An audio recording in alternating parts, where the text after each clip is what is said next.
Just call me and tell me about something crazy going on her job. She's an ER nurse. She works overnight shift over at the same hospital that I used to work at. She says that the other night there was a man that came in as a trauma. He got into like a horrific car accident. He was practically like clinging to life.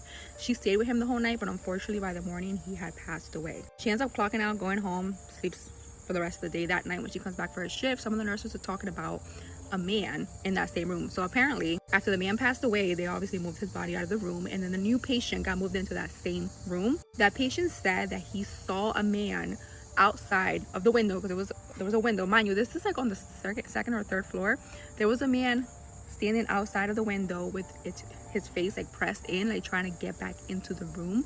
And I guess the patient was like freaking out, calling the nurses, but when the nurses came in, no one saw anything. When the man described what this person looked like, it sounded identical to the patient that my friend had the night before, you know, the one that passed away. She doesn't believe in any of that stuff. Like, she kind of does, but she's just kind of like, who knows, maybe he was hallucinating. But she said that later on that night in her shift, she heard tapping coming from that window. And again, this window is on either the second or third floor. She heard tapping coming from that window. When she looked over, she saw like a shadow, like it looked like a shadow of like a person right outside that window on the second floor.